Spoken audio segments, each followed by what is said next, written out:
আসসালামু আলাইকুম। Ronan Sullivan এবং ডেকলান সুলেভান দুই ভাই যদি 10 মিনিটে খেলার মোড়টা এভাবে কাল নেপালের সাথে চেঞ্জ করতে পারে, 90 মিনিট তাহলে যদি থাকে খেলার মোড়টা কিন্তু অন্যরকম হবে।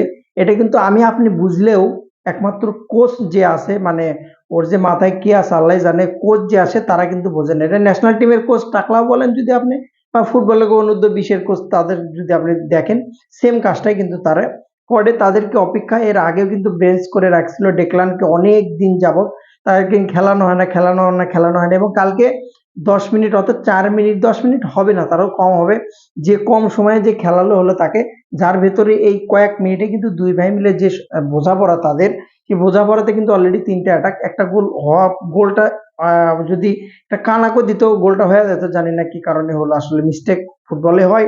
বাট দেখলাম যেভাবে তার স্কিল দেখাইছে, যে পারফরমেন্স দেখাইছে, তাতে করে ইন্ডিয়ার মতো একটা টিম, যেখানে এত শক্তিশালী টিম, অবশ্যই 100% এটাকে আপনি স্বীকার করতে হবে, বাংলাদেশের চাইতে ইন্ডিয়া যথেষ্ট এগিয়ে আছে। কোন দিক দিয়ে এগিয়ে আছে? স্কিলের দিকে এগিয়ে আছে, ডিফেন্সের দিক দিয়ে এগিয়ে আছে, এবং যদি তাহলে দেখেন শারীরিক দিক থেকেও কিন্তু তারা এগিয়ে আছে। বাট বাংলাদেশের এই টিমটা যদি দেখেন আপনি, এই টিমটার কথা আপনি যদি 100 করে, বিশেষ করে 100% রোনান সুলেমানের কথা আপনি স্পেশালি বলতে হবে।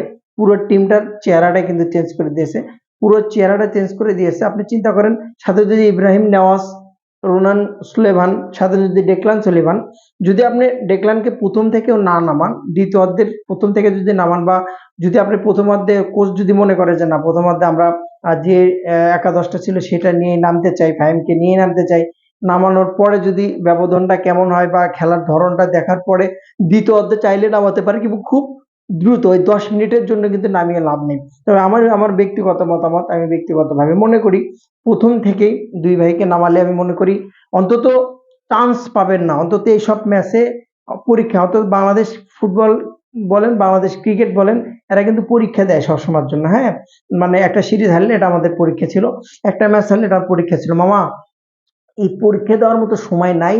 ম্যাচটা কিন্তু ইন্ডিয়ার সাথে, যেটা কিন্তু চিরপ্রতিদ্বন্দ্বী, এখন আরো বেশি ইন্ডিয়াকে হারানোর মতো মানে মজার আর ইন্টারেস্ট কিন্তু কোনো কিছুতেই নাই, সেটা ক্রিকেট হোক, ফুটবল হোক, হকি হোক, যেটাতে হোক না কেন। সো সেদিক থেকে বিবেচনা করলে অন্তত এইটাতে মামা, কোচ যাই আসো, অন্তত এটাতে পরীক্ষা করিস না তুই, অন্যটা পরীক্ষা করিস। অন্তত কিছু না হলেও নেওয়াজ সহ, ইব্রাহিম নেওয়াজ সহ প্রথম থেকে ডেকলান এবং রোনান সুলেভান দুই ভাইকে নামা, অন্তত এই ম্যাচটা প্রথম থেকে ডমিনেট করলে, প্রথম থেকে যদি একটা স্কোর, দুইটা স্কোর করতে পারে, সেক্ষেত্রে কিন্তু বাংলাদেশ অনেকটা এগিয়ে যাবে। ফাইনাল ম্যাচে দুই দলই চাপে থাকবে, 50-50 থাকবে। বিশেষ করে বাংলাদেশ এগিয়ে থাকবে অ্যাটাকিং এর জন্য, যে পরিমাণ অ্যাটাকিং নেপালের সাথে যদি বলেন আপনি, এর আগে যে ইন্ডিয়ার সাথে ম্যাচটা হয়েছে সেখানে কিন্তু 1-1 ড্র হয়েছে বাংলাদেশের সাথে ইন্ডিয়ার, কিন্তু সো তাদেরকে বাংলাদেশ যে খুব পিছিয়ে আছে তাদের চাইতে, এমনটা কিন্তু না। তাদের যদি আপনি দেখেন সেদিনের খেলা যদি আপনি দেখে থাকেন, ইন্ডিয়া যদিও আগে গোল দিয়েছিল, পরবর্তীতে বাংলাদেশ কিন্তু গোলটা কিন্তু শোধ করেছে। বাট সেদিন যে পরিমাণ অ্যাটাক করেছে, কিছুটা হলেও কিন্তু ইন্ডিয়াকে, কিছুটা হলে কিন্তু চাপে রাখা গিয়েছিল। ইন্ডিয়াও যদিও বাংলাদেশকে চাপে রাখছে, ফুটবলে এই জিনিসটা হয়ে থাকবে। বাট নেপালের সাথে বাংলাদেশ এক গোল দিলেও, এক গোলে বাংলাদেশ জিতলেও নেপালের সাথে, যে খেলাটা নেপালের সাথে খেলেছে বাংলাদেশ ফুটবল, বিশেষ করে সুলেমান ব্রাদার্স যেভাবে খেলেছে, শেষ মুভমেন্টটা এবং মিডল মুভমেন্টটা, প্রথমে যে সুযোগ তৈরি হওয়াটা, যদি যেভাবে খেলেছে তাতে করে সেম অ্যাটাকিং, সেই অ্যাটাকিং মুডটা যদি নিয়ে আসতে পারে ইন্ডিয়ার সাথে, ইন্ডিয়া কিন্তু 100% চাপে পড়বে। যে ম্যাচটা কালকে শুরু হবে রাত 8টা, যদিও ফাইনাল ম্যাচ 9টা বলা হচ্ছে বা 8:30 বলা হচ্ছে, বাট 8:30টাই পৌঁছাবে। যদিও সোশ্যাল মিডিয়া বা যদি নেটে দেখেন আপনি, 8টায় দেখানো হচ্ছে। বাংলাদেশের সবচেয়ে ইম্পর্টেন্ট যে জিনিসটা কালকে গুছিয়ে রাখতে হবে, মাথাটাকে কুল রাখতে হবে, ঠান্ডা রাখতে হবে, অ্যাটাকিং বল পেলে অ্যাটাকিং মুডে যাইতে হবে, ডিফেন্স অনেক অনেক সেফ রাখতে হবে, এবং মিডফিল্ডকে কিন্তু অনেকটাই পরিশ্রম করতে হবে। নাম্বার 9 রোনানকে অবশ্যই কিন্তু, রোনান সুলেভানকে অবশ্যই 100% তার দায়িত্বের থেকে অবশ্যই বেশি কিছু করতে হবে। ইন্ডিয়া কিন্তু কখনোই কখনোই কিন্তু তাদেরকে ছাড় দেবে না, এবং প্রত্যেকটা ভিডিও ফুটেজ কিন্তু পরখ করে করে করে করে দেখবে।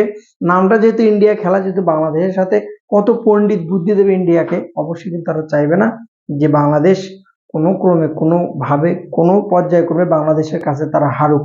সো বাংলাদেশকে কিন্তু সেই প্রিপারেশন 100% নিতে হবে, এবং কোনো জায়গাতে 1%ও কমতি রাখা যাবে না বাংলাদেশের।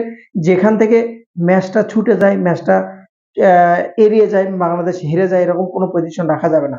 একমাত্র বাংলাদেশ যদি হারে সেটা হচ্ছে যে কোচের সিদ্ধান্ত এবং বাফু পেতে যে আহ, যেহেতু এখন আসলে খারাপ ভাষা বলা বাদ দিয়েছি কিছুটা, হ্যাঁ ভালো পথে আসার চেষ্টা করছি। খারাপ ভাষা অনেক প্রচুর খারাপ ব্যবহার করতাম আমি ভিডিওতে, ওখান থেকে ফিরে আসে এখন কিছুটা ভালো ব্যবহার করার চেষ্টা করছি। যে সিন্ডিকেট আছে ফুটবলে, সিন্ডিকেট মারানের ভূত আছে যারা, এই সিন্ডিকেট মারানের ভূতরা যদি মনে করে যে না ইন্ডিয়ার সাথে আমরা হারবো, তাহলে অবশ্যই কোচকে সেরকম ভাবেই টিপস দেবে কাকে নেওয়া বা কাকে না নেওয়া যায়। বিশেষ করে ফাইনালের আগে অনেকগুলোই কিন্তু সিন্ডিকেট মাথাচাড়া দিয়ে আসে। বিশেষ করে ডেক্লারিং নেওয়ার জন্য ইব্রাহিম নেওয়াজ কিন্তু পুরোপুরি সিন্ডিকেটের শিকার। ইব্রাহিম যে পরিমাণ মিডফিল্ডে যদি বলেন আপনি, আর অন্য অন্য ভূমিকাও সে পালন করতে পারে, অ্যাটাকিং মিডফিল্ড যদি বলেন আপনি, ডিফেন্সিভ মিডফিল্ড যদি, অনেকগুলো ভূমিকা পালন করতে পারে এবং তার স্কিলটা কিন্তু অলরেডি ডেবু ম্যাচে দেখাইছে। শুধুমাত্র সিন্ডিকেটের কারণে কিন্তু সে সুযোগ পাচ্ছে না। শুধুমাত্র সিন্ডিকেট যদি মুক্ত থাকে, কালকে যদি তাকে শুরু থেকে নামানো যায়, অবশ্যই ভালো একটা রেজাল্ট কিন্তু ইন্ডিয়ার সাথে আসবে। কিছু না হোক, 2-1 বাংলাদেশ জিতুক, আর কিছু চাওয়া নেই। Best of luck. অবশ্যই ইন্ডিয়াকে খেয়াল করে তাদের শারীরিক গঠন বিবেচনা এবং তাদের সবচেয়ে মেন যেটা থিম, যেটা তারা কিন্তু পাসিং ফুটবল থেকে শুরু করে ডিফেন্সটা অনেক শক্তিশালী। বাংলাদেশের কাছে আশা করছি বাংলাদেশ ভালো একটা রেজাল্ট উপহার দেবে বাংলাদেশের মানুষকে, বাংলাদেশের ফুটবলকে। সো একটাই রিকোয়েস্ট কোচ এবং বাংলাদেশের সিন্ডিকেটের প্রতি, যে ভাই অন্তত কালকে ফাইনাল ম্যাচে পরীক্ষা নিস নে, সিন্ডিকেট করিস না, অন্তত ফাইনাল ম্যাচটা ফাইনালের মতো করে জিততে দে বাংলাদেশকে। Best of luck.